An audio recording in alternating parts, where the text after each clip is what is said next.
Good morning. Today we have Michelle with us from City of Cape Coral, and we're going to have a very interesting conversation of how AI is getting adopted in public services. Michelle, thanks for doing this. Welcome to our podcast here. Thank you. Great. So, Michelle, before we get started, would love to know a little bit about you and a little bit about City of Cape Coral. So just if you can give a glimpse about that, it'll be great. Sure. My name is Michelle Hoffman. I'm the IT director. I've been with the city for 10 years now. Cape Coral is a city of almost 250,000 residents. We're located in the southwest portion of the state of Florida. Awesome, awesome, great. And Can you tell us, Michelle, like what did you set out to solve, and what made you realize that you needed to do something different for the city? Where did the inspiration for building this AI agent come in? We'd love to hear that. Well, for the city, we really wanted to make our website easier to navigate, right? So some people aren't always super comfortable with computers, or other products that we saw would just sort of take them off to the page where then they had to do all this typing. So we were looking to make it easier to engage the city, and we also really wanted to start, getting into AI, putting our toe into the water, if you will. Obviously, we have all the chat GPTs and the perplexities and those types of things that we use, but we hadn't integrated it into any of the software that we had. So we wanted to start to get the team engaged in learning how to do that. And this seemed like a good use case. Great, great. Yeah, I think the whole world is sort of moving in a very different direction with sort of AI coming in, and it's sort of getting embedded so much into our lives, as you said, like especially with the consumer app. So, I think one of the highest adoption for AI is through ChatGPT and Claude and Perplexity, some of these applications.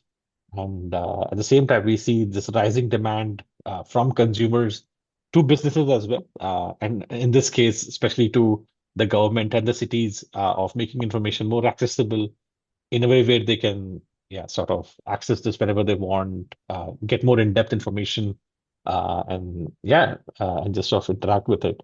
Uh, yeah, my next question is, I think, doing AI in the public sector has to be treated with a lot of sensitivity, right? So, when you're th thinking of launching this product and this project, for the city, were there any concerns about, how would public react to it, and were there any apprehensions from, how the perception could be when this is launched, and how did you sort of handle that? Uh, Yeah, Yellow.ai did a really good job at kind of helping us through that, and talking about how their model works, and everything we tested made us feel confident that the product was going to perform um, just in a limited way as we wanted. It wasn't going to answer outside questions. It was going to stay on topic with what the answers it could find on our website were. So that was very helpful to sort of ease our concerns in that area. Great, great. Awesome. Yeah, I think one of the things which we sort of, as a platform, we try to handle is to sort of remove hallucinations as much as possible, because I think we want to provide the exact and the right information to the consumers who are coming and using this agent. And at the same time, all the data and all the responses which are being provided, they need a good source for it, that it can be referenceable, and in future it can be used to, yeah, provide the right information there. Now, one of the things which I sort of get excited is, there's so many things to learn from AI every day, right? I think the way that they can handle things, the kind of use cases which they can do sort of surprises us quite a lot. Like, especially for me, while we're in this midst of building things out with AI, even for me, every day is like there's some kind of surprise which comes in, and this is some kind of use case which comes in which surprises me. So would love to hear from you, Michelle. Like, what was the surprising moment, or what was that aha moment with AI for you, as you saw the project getting built out, or as you were sort of envisioning the project? I'm not sure that there was an AI moment or an aha moment exactly, but the main reason we went with Yellow AI is because it had the ability, the strong back end to integrate with the APIs that we have in our software, right? So other tools that we looked at, they would scour your website for the answer. They would return the answer that was on the web page. If you wanted to register a 311 complaint, it would take you to the software that link that we have on the web page, so you could type it in yourself. With Yellow AI, we've integrated with the background or with the back end, and there we're able to have a conversation with you and get all the information we need to open up that ticket, give you the ticket number without you having to type anything on the computer. And for some people who may have disabilities or who are older, this is a great feature for them, right? So it's really something that can help our constituents. Absolutely, absolutely. I think the accessibility with AI. Today we are doing with this with chat, and as voice AI also becomes an important aspect, we feel AI is sort of going to make a lot of computing accessible to different kinds of people, people coming from different backgrounds, and even their maturity curve with the technology. I think it's sort of democratizing a lot of that because I think, you speak with natural language, you're able to do all the complex things which you wanted. So I think that's great. One thing we should love to know, while you've launched the agent for the city, what's next on your roadmap? Like, how are you thinking about what more use cases to bring in? Yeah, would love to hear a bit on the roadmap from your side.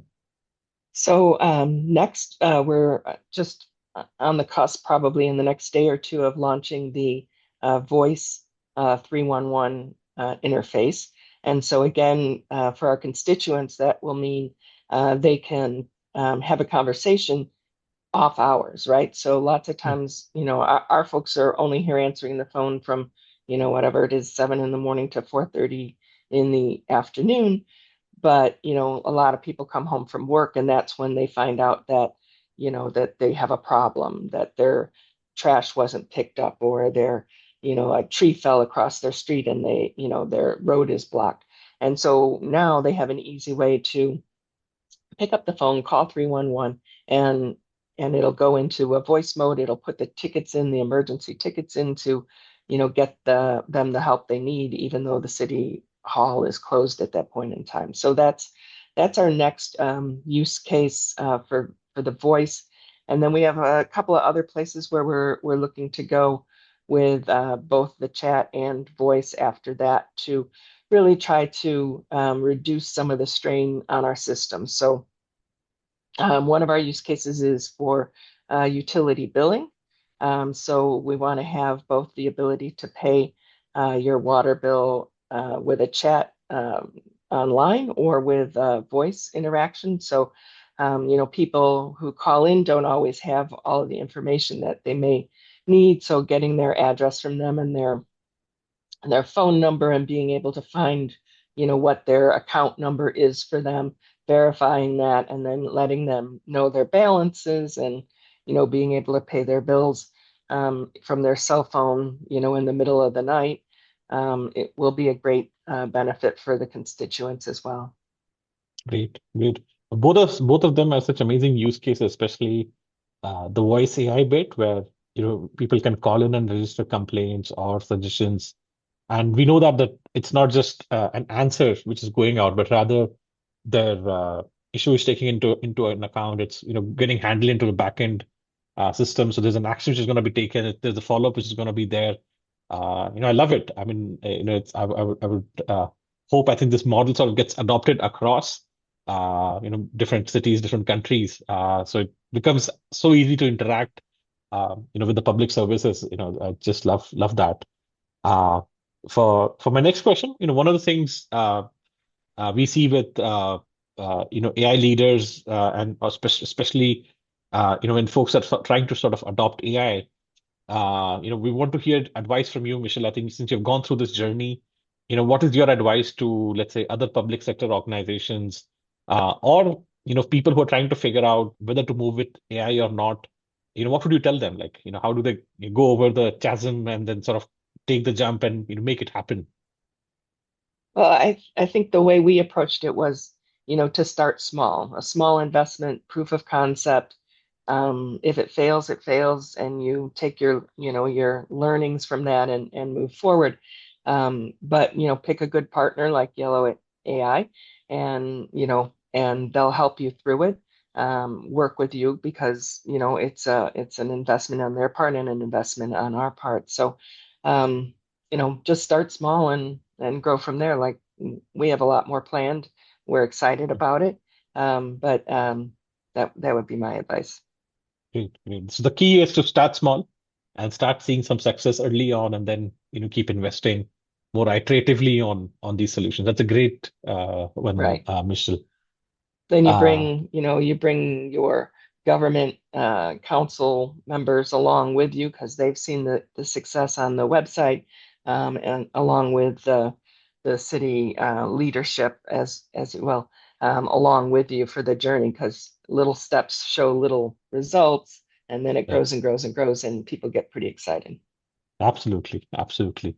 And my final question to you, Michelle, is, what should people look for in an AI partner, that they might think not to ask? So, what are the great traits, or, what makes AI implementations go over the chasm to go live versus not. So, especially for you, what were those things which you looked at when you were looking at AI partner for yourself? Well, for a government agency, I think some onshore presence is critical. Knowing, how cities work, living in U.S. cities, understanding, you know, how those things work can be different from how they work in different countries. So having somebody that is onshore and can translate any of the necessary nuances to the back office people who are doing the work and kind of explain it. Also somebody who, again, has some patience, right? We've been through many iterations before we went live. We went live with both Spanish and English.